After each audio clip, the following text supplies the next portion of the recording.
Bom dia, pessoal. Que a graça e a paz do Senhor Jesus Cristo esteja repousando sobre nós nesse dia. Que o Senhor nos conduza mais uma vez aí na reflexão da palavra dele. Hoje nós vamos estudar ou refletir em cima do capítulo 13 do livro de Atos, do verso 1 ao verso 3. Porque na quinta-feira a gente teve um problema na transmissão e eu não consegui realizar ou completar o estudo todo, ele ficou picado. E, na verdade, nem picado ele ficou, a gente não conseguiu chegar ao fim, desenvolvê-lo, né? Então, eu achei melhor que a gente reservasse esse tempo de domingo para estudarmos aí Atos 13, do verso 1 ao verso de número 3, tá? Vamos orar antes, pedindo a graça e a bênção do Senhor sobre nós. Senhor, muito obrigado por esse dia e por essa oportunidade que o Senhor nos dá de refletirmos na sua palavra.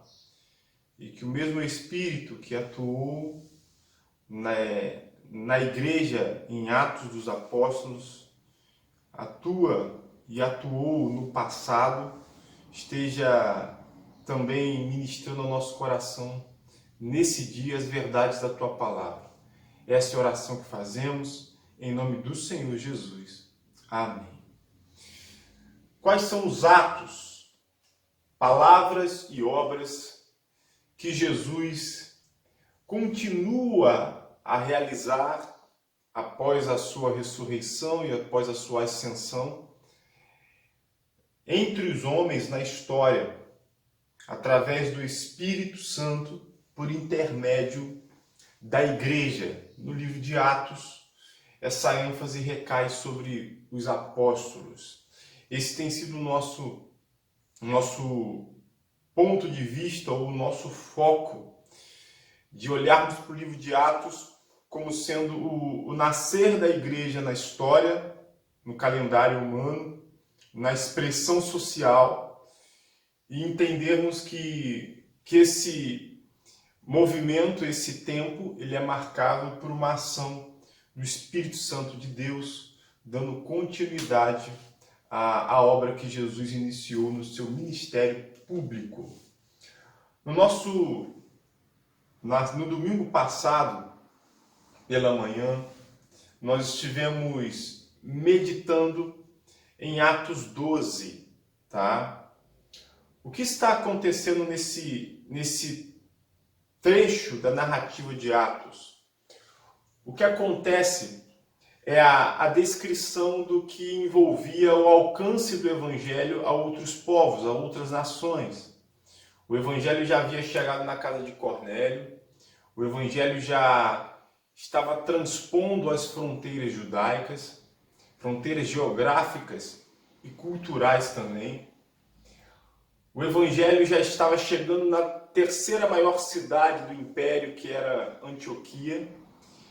Nessa cidade, cristãos que fugiam da perseguição promovida pelos judeus, que não reconheciam a Jesus como Cristo em Jerusalém, esses judeus passaram a perseguir os cristãos, mataram Estevão e outros cristãos se espalharam e alguns chegaram até Antioquia.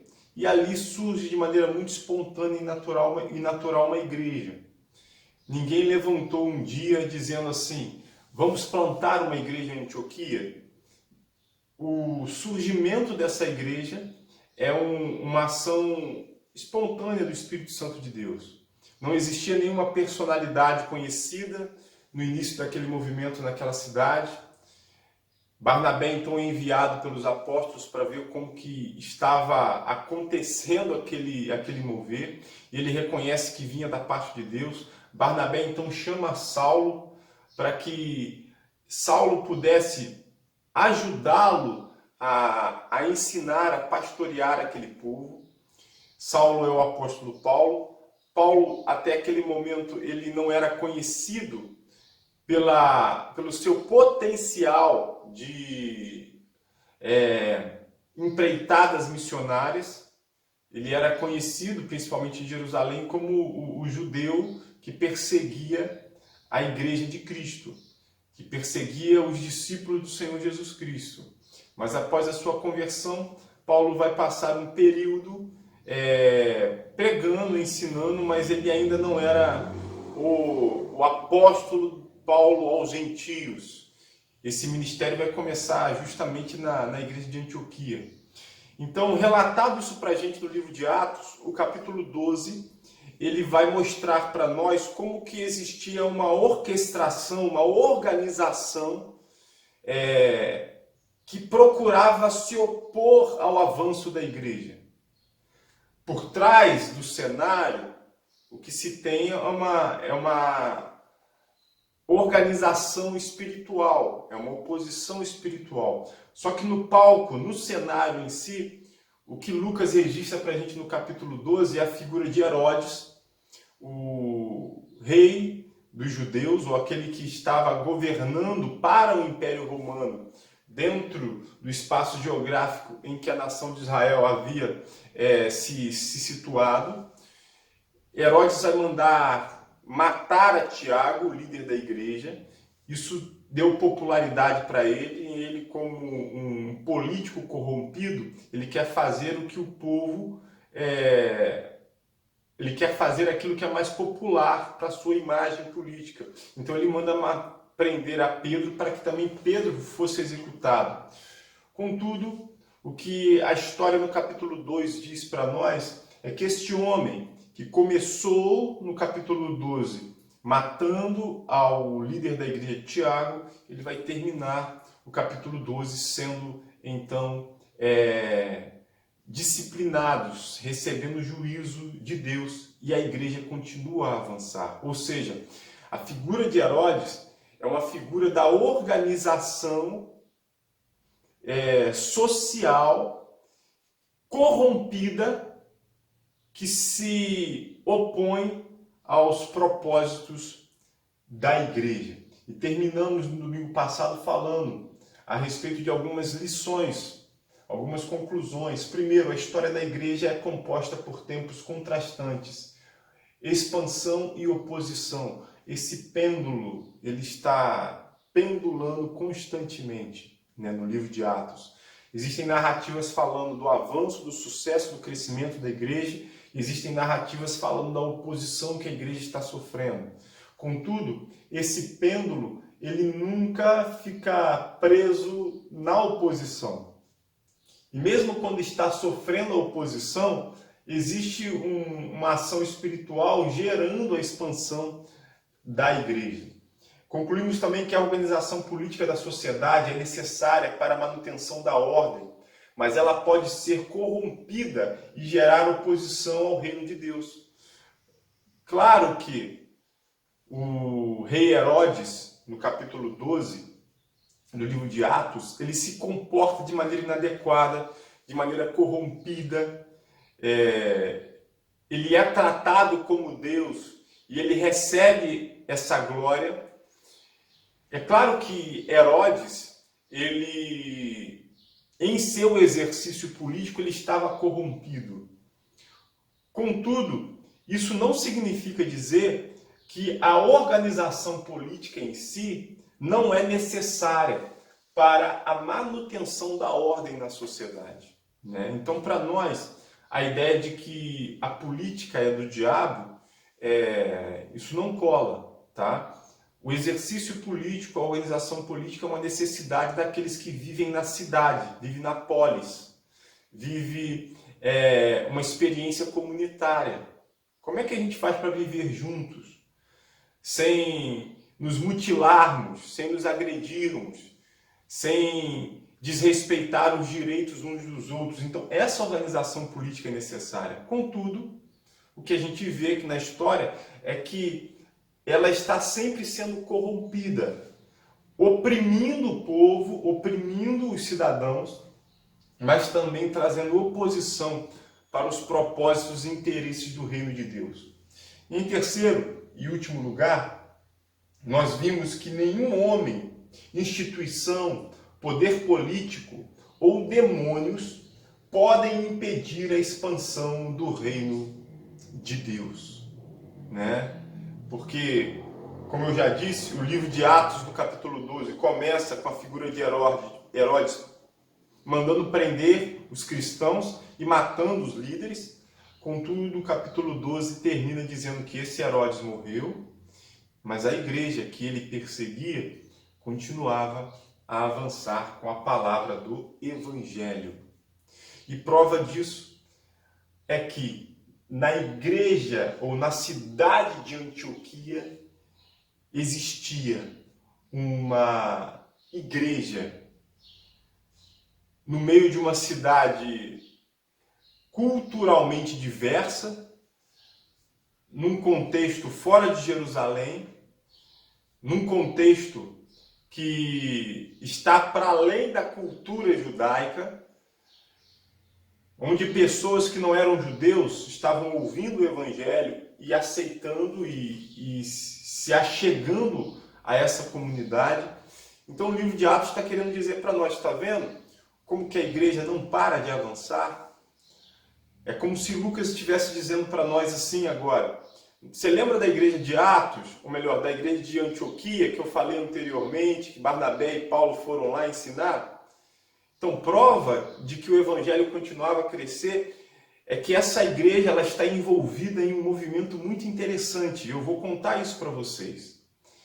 Lucas está registrando que a igreja, naquele tempo, ela não parava de avançar, tá? Por isso eu vou convidar você a ler comigo o texto de Atos, capítulo 13, do verso 1 ao verso de número 3, que diz assim: havia na igreja de Antioquia profetas e mestres, Barnabé, Simeão, por sobrenome Níger, Lúcio de Cirene, Manaém, Colasso de Herodes, o tetrarca, e Saulo. E servindo eles ao Senhor e jejuando, disse o Espírito Santo: separai-me agora Barnabé e Saulo para a obra a que os tenho chamado. Então, jejuando e orando, e impondo sobre eles as mãos, os despediram. Então, a igreja em Antioquia, que surgiu espontaneamente, sem a presença de uma personalidade conhecida, ela está amadurecendo, ela está se consolidando. E o capítulo 13 agora nos mostra como que essa igreja foi importante para que o evangelho continuasse a se expandir em todo o território do Império Romano. E algumas perguntas são importantes para nós ao adentrarmos nessa passagem. Eu vou convidar você a refletir sobre elas. Primeiro, o texto bíblico fala para nós que disse o Espírito Santo. O Espírito Santo falou àquela igreja. Então a primeira pergunta que nós levantamos é: a quem o Espírito Santo revelou a sua vontade? Capítulo 13, verso 1, fala-se a respeito da liderança da igreja. No verso 2, então disse o Espírito Santo. Essa ação do Espírito em revelar a vontade do Pai é uma ação sobre a liderança ou é uma ação sobre a igreja? Alguns vão dizer que essa ação era uma ação sobre os líderes, por isso está sendo pontuado no verso de número 1, os líderes da igreja. Contudo, o verso de número 2, quando fala do serviço ao Senhor, ele coloca para nós uma disciplina ou disciplinas que estavam presentes não somente na vida da liderança da igreja. A oração e o jejum era uma prática que envolvia toda a igreja em si. Então, no verso 2, depois de se falar da liderança, quando se diz, e servindo eles ao Senhor, isso é uma referência à igreja de Antioquia em si, que tinha profetas, que tinha mestres, mas que era uma igreja. Nessa igreja tinha profetas. A essa igreja que tinha profetas e mestres, que tinha uma liderança, a essa igreja o Espírito falou. Então não é somente a esses líderes, tá? Até porque no livro de Atos, a gente já tem falado sobre isso, a narrativa em si, ela traz para a gente uma concepção, um entendimento da ação do Espírito sobre toda a carne. Está agindo nos apóstolos? Está. De uma maneira bem especial. Mas também estava agindo em Estevão, estava agindo em Filipe, né? Mas a segunda pergunta que eu quero considerar: o que o Espírito Santo revelou à igreja? Aí quando a gente lê o verso 2, a gente se depara com a seguinte frase. O Espírito Santo disse: separai-me agora Barnabé e Saulo para a obra a que os tenho chamado. Bem, não parece ser algo obscuro. Separai-me a Barnabé e a Saulo. Mas separar para quê?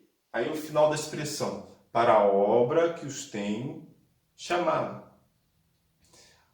John Stott, ele coloca que esse chamado à igreja, ou essa palavra à igreja de Antioquia, com respeito ao chamado de Saulo, de Barnabé e Saulo, lembra muito o chamado de Deus a Abraão, quando Deus chama Abraão para sair da sua terra e da sua parentela e ir para uma terra que Abraão ainda não sabia qual era.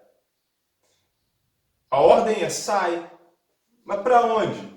Depois eu vou te mostrar.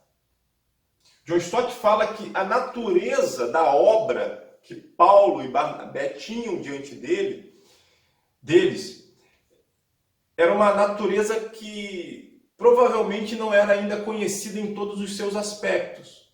É claro que nos dá a entender pela passagem que a igreja entendeu que Barnabé e Saulo deveriam estar agindo ou atuando em outros espaços geográficos, em outras cidades. É o que a gente entende pela narrativa.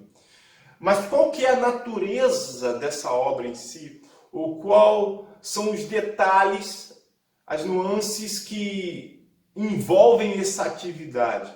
Isso vai ficar claro para Barnabé e para Saulo à medida que eles estiverem indo, né? Isso é um movimento que envolve também a fé, assim como Abraão.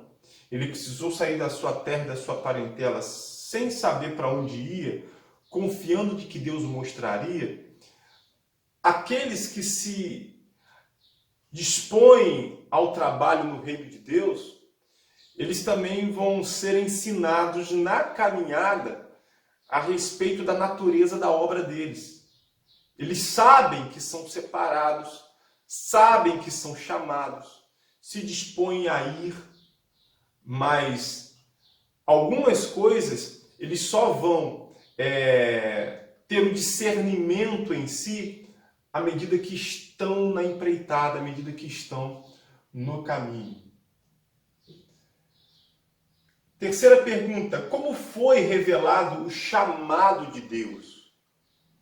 Bem, isso é um mistério que a passagem não esclarece para a gente. Alguns podem dizer que esse mistério de Deus foi revelado mediante uma experiência semelhante a Atos 2, onde um vento impetuoso, onde houve um sinal sonoro, ou talvez uma voz que dissesse isso à igreja. Mas eu particularmente não creio nisso, até porque a passagem não fala disso. Alguns vão entender que o contexto em si, que envolve o verso 1, nos aponta para a possibilidade de Deus usar os profetas e mestres para trazer esse entendimento à igreja, através de uma mensagem específica ou através de uma reflexão que os levassem a concluir que Deus queria isso deles. Ou é possível que esse entendimento de que o Espírito estava falando, ele foi alcançado mediante um compartilhar comunitário de reflexões, de ponderações até que se ficou muito claro para eles, e eles chegaram a essa conclusão, de que era necessário que outras cidades do Império também desfrutassem da experiência que aconteceu em Antioquia, ou seja, o surgimento da Igreja de Cristo, né? Então, como foi revelado o chamado de Deus? Provavelmente, no meu entendimento, Deus usou os profetas e os mestres trazendo uma palavra que provocou uma reflexão geral da comunidade. Tá? Não está no texto bíblico, mas talvez alguns pensassem assim: por que nós da cidade de Antioquia desfrutamos dessa experiência e outras cidades do Império Romano ainda não desfrutaram? Por que não termos um movimento de procurar proporcionar isso também a essas outras cidades? Talvez tenha sido dessa forma. Mas em quarto e último, quem comissionou os missionários? No verso número 3 diz que então jejuando e orando e impondo sobre eles as mãos, os despediram. Eu prefiro a versão NVI que fala que os enviaram, tá? Mas quem enviou? Foi o Espírito ou foi a igreja? Afinal de contas, como é que é esse processo? A melhor maneira de se entender é que a igreja os enviou debaixo da orientação do Espírito Santo de Deus. Ou seja, a gente vai ver daqui a pouco, o reconhecimento de ministérios não é uma experiência que envolve somente os chamados e o Espírito de Deus. A igreja é uma instrumentalidade para reconhecimento desse chamado ou desses ministérios, né? Então, a igreja envia. Mas quando a gente fala que a igreja envia, isso não é simplesmente um movimento humano. A igreja envia porque ela chegou a conclusões debaixo da orientação do Espírito Santo de Deus. Quem enviou Barnabé e a Saulo? A igreja de Antioquia. Mas ela enviou porque entendeu e obedeceu à voz do Espírito, que diz: separai-me a Barnabé e a Saulo. Então existe uma cooperação de eventos. A empreitada missionária, os chamados ministeriais, não descartam a instrumentalidade da igreja, mas eles também não podem acontecer sem a direção do Espírito Santo de Deus. Bem, feito essas considerações iniciais e essas reflexões em cima dessas perguntas, nós estamos aptos a avançarmos no texto bíblico e extrairmos algumas lições preciosas para a caminhada da igreja, que é uma agência missionária de Deus no mundo. Eu quero destacar a maneira como o capítulo 13 começa. Havia na igreja de Antioquia profetas e mestres. A expressão no grego desse havia na igreja de Antioquia, ela pode ser entendida, ou ela traz a ideia do seguinte significado: havia em Antioquia uma igreja acontecendo. Então o historiador Lucas, ele está querendo dizer a Teófilo, que é o leitor da carta, a respeito de uma igreja que estava acontecendo em Antioquia. Por que essa colocação, esse termo com ênfase na igreja que está em Antioquia. Porque até então, a experiência da igreja nos seus primeiros dias era uma experiência, como já falamos aqui, muito centrada em Jerusalém. Então o historiador Lucas está chamando a nossa atenção para o fato de que existiam pessoas se convertendo fora de Jerusalém. Já falamos de Samaria, já falamos do etíope em uma estrada deserta, já falamos do centurião Cornélio.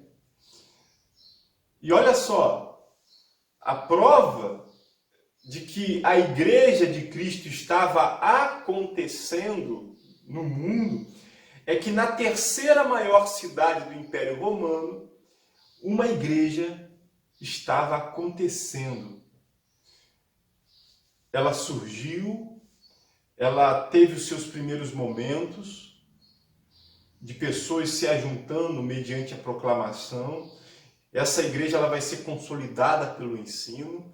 E Lucas agora volta a nossa atenção para ela e diz o seguinte: olha, a graça de Deus, o Evangelho do Senhor Jesus Cristo, alcançando as nações, é uma verdade constatável por aquilo que está acontecendo na terceira maior cidade do império, chamada Antioquia.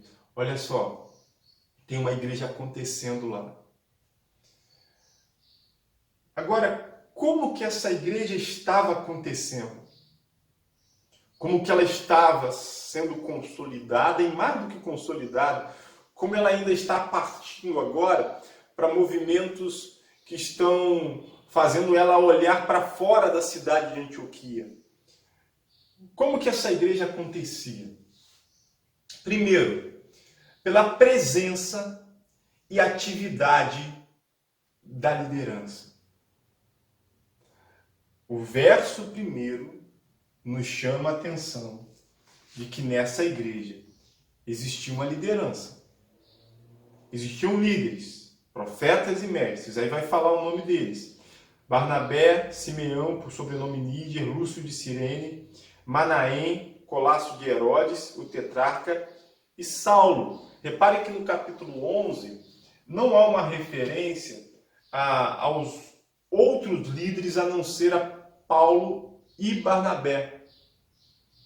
Mas essa igreja consolidada agora, ela tem a manifestação de dons que faz outras pessoas se levantarem no meio dela, com dons dados por Deus, e se posicionarem como parte da liderança da igreja. Isso é importante, porque nesses tempos difíceis que a gente vive na sociedade, onde toda a liderança ela acaba sofrendo algum tipo de questionamento, e em alguns contextos os questionamentos acabam perguntando sobre a validade e a importância da liderança em si. É importante nós olharmos para essa passagem e também para todo o Novo Testamento e reconhecermos que o Novo Testamento não descarta o exercício da liderança para a saúde da igreja. Então, uma igreja consolidada, ela não se consolida mediante uma experiência em que não existam líderes reconhecidos pelo povo e com autoridade para ministrar, ensinar, orientar e direcionar essa comunidade. Nós vemos algumas pessoas hoje estando frustradas com as experiências delas nas igrejas e, em algum sentido, nós até entendemos as frustrações, porque existem muitas igrejas doentes e algumas até loucas.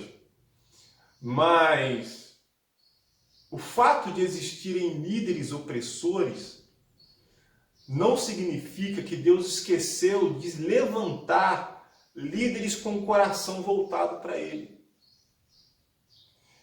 E até mesmo algumas expressões eclesiásticas, alguns fenômenos que têm surgido em nossos dias, de igrejas não vinculadas a nenhuma denominação, igrejas livres, querendo ou não, em um determinado momento, para a ordem dessa comunidade, uma liderança vai se estabelecer.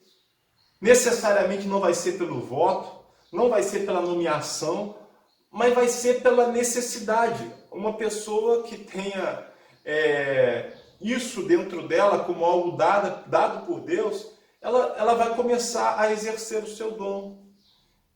Ou seja, não tem como a gente mensurar uma igreja saudável sem a presença e atividade dos seus líderes. Os líderes são instrumento de Deus para abençoar o seu povo. Então, olhe para a liderança da sua igreja, para os líderes da sua igreja, entendendo que eles são manifestação da graça do Senhor para a consolidação dessa comunidade. A igreja não é perfeita, eu sei disso.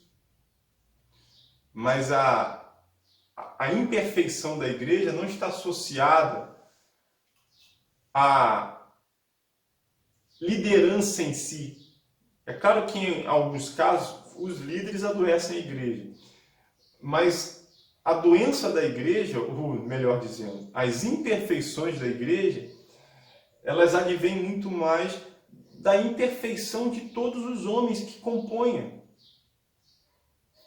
Então, os líderes da sua comunidade, se eles são líderes tementes a Deus, coração voltado para o Senhor, eles são uma necessidade importante para a consolidação dessa igreja, para que essa igreja esteja acontecendo. Tá? Como é que essa igreja em Antioquia acontecia? Em segundo lugar, uma igreja que tinha diversidade étnica e cultural. Os nomes que aparecem na liderança dessa igreja são nomes que arremetem a outras etnias, a outros povos, a outras culturas. Como, por exemplo, quando se fala assim, Simeão por sobrenome Níger. Então, talvez esse nome Níger aqui fizesse menção a uma pessoa de uma outra raça, de uma outra etnia. Fala também de Lúcio, de Cirene. Os nomes que aparecem aqui são nomes que também arremetem a expressões e nações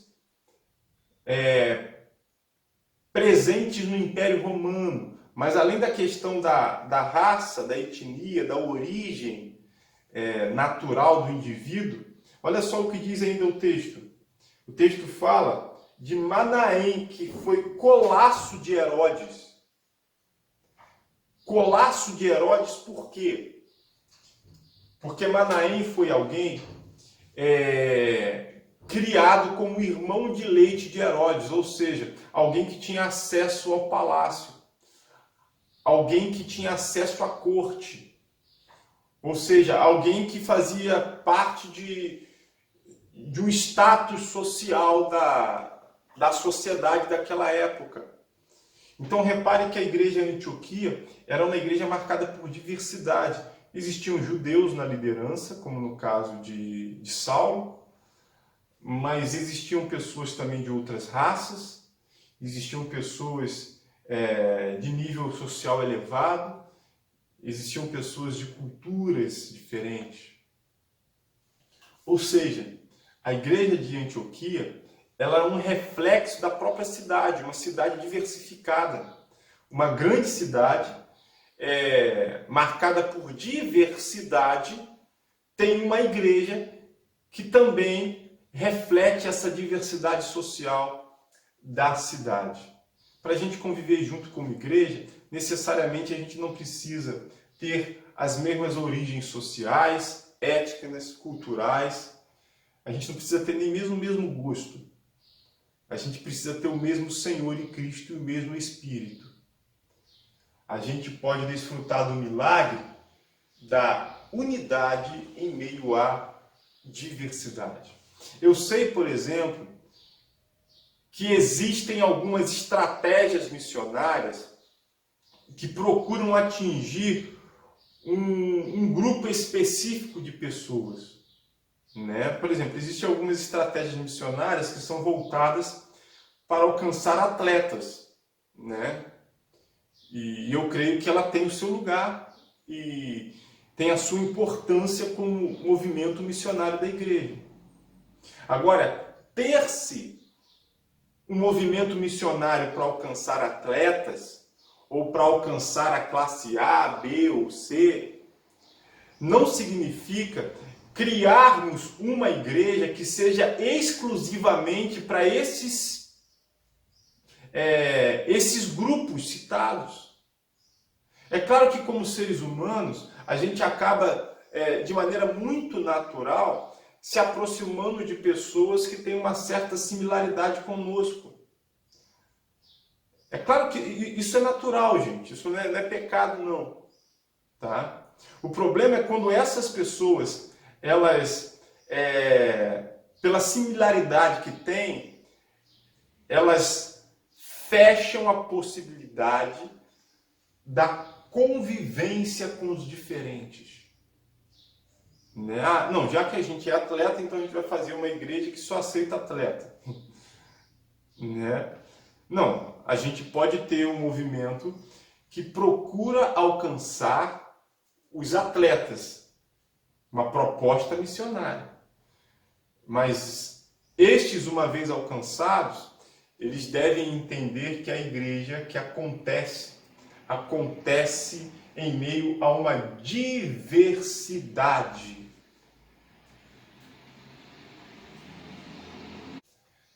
Bem, a igreja que acontece, o que acontecia em Antioquia, tinha presença e atividade da liderança, tinha diversidade étnica e cultural, mas essa igreja também era uma igreja marcada pelo exercício das disciplinas espirituais. O verso de número 2 diz assim: servindo eles ao Senhor. Essa palavra que aparece aí, servindo, no grego, ela está ligada ao termo liturgia, né? O termo liturgia, que geralmente a gente pensa num programa de culto, ele era associado naquele tempo a um tipo de serviço espiritual que era praticado por sacerdotes envolvidos em causas espirituais. A igreja em Antioquia tinha serviços espirituais. Aí, que tipo de serviço é esse? Às vezes a gente tem uma dificuldade muito grande de aceitar aquilo que é simples e a gente quer complicar. Aí diz assim, e jejuando. Aí no verso número 3 diz assim, então jejuando e orando. O serviço espiritual a que se refere Lucas, que estava acontecendo na igreja de Antioquia, nada mais era do que algo que ele já havia registrado no livro de Atos. O ensino, a comunhão, partir do pão e as orações. Jejum e oração na Bíblia, eles andam de mãos juntas. Andam de mãos juntas, tá? Lucas não está dizendo que a igreja de Antioquia inventou a roda, né? Lucas não está dizendo que a igreja de Antioquia descobriu o segredo do sucesso. Lucas está dizendo que a igreja de Antioquia estava desfrutando de algo muito simples, que a igreja em Jerusalém também estava desfrutando, ou havia desfrutado. O ensino, porque nessa igreja havia profetas e mestres, comunhão, partir do pão, referência à Eucaristia, e oração e jejum. Essas disciplinas não podem se ausentar da caminhada cristã. Às vezes a gente, como igreja, a gente fica preocupado em montar algumas agendas com muitos eventos E nem sempre esses eventos estão contemplando essas disciplinas presentes na igreja que estava acontecendo de maneira espontânea, natural, no poder do Espírito, e estava olhando agora para alcançar outras cidades também. Em quarto lugar, essa igreja que acontecia em Antioquia, ela tinha sensibilidade espiritual, porque disse o Espírito Santo. E como eu já disse, quando o Espírito Santo falou, o texto não fala da forma como foi essa fala, mas quando o Espírito Santo falou, a igreja entende que é o Espírito. E não tem discussão. Quando eu falo que não tem discussão, não estou dizendo que não há reflexão. Digo o seguinte, não se tem resistências. Por quê? Porque o Espírito Santo falou para separar os dois principais líderes da igreja, Saulo e Barnabé, ou Barnabé e Saulo. Aqueles que consolidaram o trabalho. E quando o Espírito Santo fala, separai-me a Barnabé e Saulo, creio eu que algumas pessoas podem ter pensado assim na igreja, poxa, mas como é que a gente vai ficar sem o Saulo e sem o Barnabé? Foram eles que nos trouxeram até esse momento aqui. Só que como é o Espírito que está falando e conduzindo o processo, ainda que essas reflexões possam existir, elas não vão ser um obstáculo para que a igreja não faça aquilo que o Espírito está dizendo. A igreja em Antioquia, ela não está sendo sensível a homens, ela está sendo sensível ao Espírito Santo de Deus. E quando essa sensibilidade espiritual está presente, isso nos traz uma segurança contra duas tendências. Uma é a tendência ao individualismo e outra é a tendência ao institucionalismo. Eu vou explicar, tá? Porque uma igreja que tem sensibilidade ao Espírito Santo, ela tem mais potencial e condição de resistir ao individualismo. Porque aquilo que o Espírito Santo está falando não está na dependência da compreensão de uma pessoa só. Está na compreensão da comunidade em si. Então, o Espírito Santo não está falando a Saulo e Barnabé assim, eu estou separando vocês. Agora vocês vão lá e falem para a igreja. Se eles vão acreditar em vocês, é outra história. Mas que eu separei vocês, eu separei. Aí o Saulo e o Barnabé saem, vão lá e falam, o negócio é o seguinte, gente, o Espírito falou com a gente. E se o Espírito falou com a gente, ele é soberano. Ele falou para vocês nos separarem. Eu sempre costumo dizer que quando essas conversas acontecem, fica muito difícil de desenvolver uma conversa saudável. Porque a pessoa já chega para mim com um argumento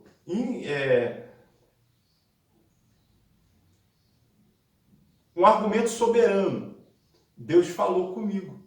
Bem, então se Deus falou com você, quem sou eu para contrariá-lo? Quem sou eu para falar contra? Se você está dizendo que Deus falou para você ir, se eu disser para você não ir, você vai entender que quem está falando comigo é o diabo. Então repare que essa vida comunitária sensível ao Espírito Santo, ela protege a igreja de tendências individualistas, de pessoas se levantando e dizendo-se chamadas por Deus para um determinado ministério. Se essa pessoa tem esse chamado para determinado ministério, isso vai passar também pela igreja em si. Isso vai envolver a comunidade no reconhecimento do que está sendo feito, do que está sendo realizado. Então, na comunidade de Antioquia, se o Espírito Santo está dizendo Paulo e Barnabé devem ser separados para a obra X, e o Paulo e o Barnabé vão comunicar isso à igreja, a igreja sensível ao Espírito Santo, Paulo e Barnabé, a gente já entendeu isso já. Não fiquem preocupados em querer nos convencer de uma fala divina, porque está claro para nós também. O Espírito Santo está ministrando a nós. Então o que se tem não são ministérios individualizados. São ministérios onde a igreja, no verso 3, está colocando a mão, como quem diz o seguinte: eu reconheço, tenho a minha bênção e tenho o meu compromisso de cooperação nesse ministério. Mas também protege a igreja de tendências referentes à institucionalização, porque algumas igrejas elas acabam tomando decisões sem considerar o que o Espírito quer. Então são decisões pura e exclusivamente humanas e institucionais. Não tem compreensão da vontade do Espírito. Não tem reflexões sobre o que o Espírito quer. Às vezes até tem-se um discurso, mas não se tem a consideração de que é o Espírito quem está dirigindo a vida da igreja. O que se tem são decisões pura e simplesmente humanas, organizacionais, denominacionais, corporativas,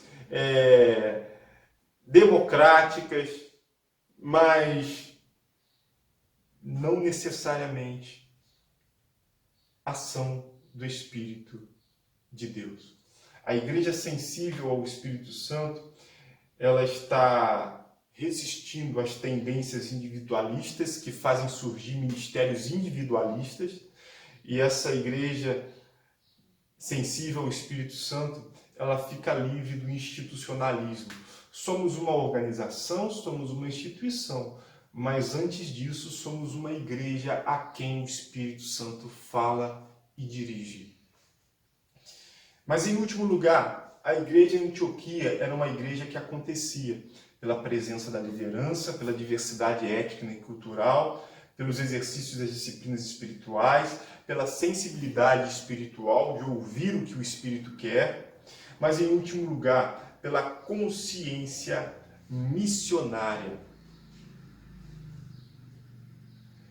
O verso de número 3 diz: então jejuando e orando, impondo sobre eles as mãos, os despediram. A imposição das mãos, tanto quanto esse termo, que na nossa versão revista atualizada diz despediram, mas na versão NVI diz enviaram, está fazendo uma referência ao fato de que aquela atividade, aquele trabalho que Barnabé e Saulo iriam desempenhar, estava debaixo da autorização da igreja, da bênção da igreja, e que a igreja estava comprometida em auxiliá-los nesse trabalho. E isto é uma referência também a uma liberdade que a igreja está dando a Paulo e a Barnabé. Como quem diz assim: vocês não precisam ficar presos aqui não. Poxa, foram vocês que consolidaram esse trabalho, a gente ama vocês, a gente tem um respeito de vocês, mas não fiquem presos aos laços afetivos que nós desenvolvemos. Se Deus tem chamado vocês para uma outra obra, para uma outra atividade, em uma outra cidade ou em outras cidades, nós queremos dizer para vocês que vocês estão liberados, estão livres afetivamente da gente. Vão sem culpa, vão sem medo, vão sem o receio de causar constrangimento na gente. A igreja está liberando. Mas a igreja não está liberando qualquer um. a igreja está liberando os 2 líderes que consolidaram o trabalho ali. Mas essa igreja também, ela sabe que ela se iniciou através do ministério de anônimos. Então, por mais que ela gostasse do apóstolo Paulo e do Barnabé, a igreja de Antioquia já tinha tido a experiência do movimento da graça de Deus, que não olha para títulos, que não olha para credenciais, mas que faz o Espírito de Deus soprar onde Ele quer. Liberaram, podem ir, não tenham o peso do que a falta de vocês vai fazer na gente. Mas eles enviaram. O termo enviar aqui e colocar a mão na cabeça também envolve, nós reconhecemos, nós abençoamos e nós enviamos, ou seja, o nosso compromisso com vocês não acabou aqui. É por isso que eu não gosto da expressão despediram, porque despediram da ideia o seguinte: tchau, tá? Adeus. A gente não quer saber mais de vocês. Foi bom enquanto durou, mas não fica falando do que vocês estão precisando, não. O despedir-se aqui não se caracteriza o fim da relação. O despedir aqui caracteriza-se um enviar com um respaldo por trás, espiritual e também financeiro. Tanto é que futuramente o que a gente vai ver é Paulo e Barnabé retornando à igreja de Antioquia, prestando um relatório. Ou seja, eles foram, mas não se desvincularam. O compromisso estava ainda presente na relação. O que a gente vê em Antioquia é uma igreja generosa, porque ela está abrindo mão dos 2 principais líderes para o serviço missionário, e é uma igreja compromissada. Vocês estão indo, mas vocês não estão indo sozinhos, vocês estão indo enviados. Nós estamos com vocês. Muitas pessoas, às vezes, muitas igrejas, quando estão envolvidas em projetos missionários, né? A gente quer até enviar, mas a gente vai enviar alguém que não vai fazer falta para a gente, né? Então a gente deixa o Barnabé e o Saulo com a gente e vamos enviar alguém que não vai fazer falta. A empreitada missionária envolve a generosidade no investimento pessoal, no investimento de pessoas que são qualificadas, que são capacitadas e que são, acima de tudo, chamadas por Deus para isso. Tá? E uma vez que essa consciência missionária ela está consolidada, a gente não se despede dos missionários que vão transpor fronteiras culturais ou geográficas. A gente os envia, como quem diz o seguinte: nós estamos aqui. Não se esqueçam que vocês ainda têm uma igreja que é de vocês. Vocês só não estão trabalhando aqui, mas que nós estamos juntos com vocês nesse ministério, estamos. Como que a igreja de Antioquia acontecia? Presença e atividade da liderança, diversidade étnica e cultural, exercício das disciplinas espirituais, sensibilidade espiritual e consciência missionária, generosidade e compromisso com aqueles que estão se dedicando integralmente ao Evangelho. É assim que uma igreja acontece em Antioquia ou em Rio das Ostras, Macaé, Casimiro, Niterói, Rio das Ostras. É assim que uma igreja acontece na polis, na cidade, e que a gente possa aprender com a igreja de Antioquia. Não necessariamente um padrão, porque como eu tenho dito aqui, o livro de Atos não é um livro sobre padrão. É o contar de uma história como foi. E a partir do que lemos a respeito de como foi, a gente poder extrair princípios e não modelos engessados. Vamos orar? Senhor, obrigado por esse dia e que o Senhor nos faça como igreja acontecer na cidade que o Senhor nos colocou, para a glória do teu nome.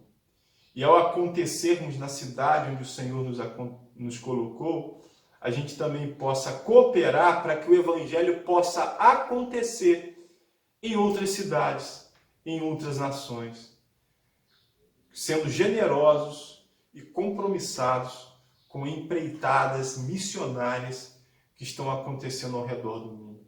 Que o Senhor abençoe a cada casa, abençoe a cada família, que o Senhor nos dê um dia guardado e abençoado por Ti.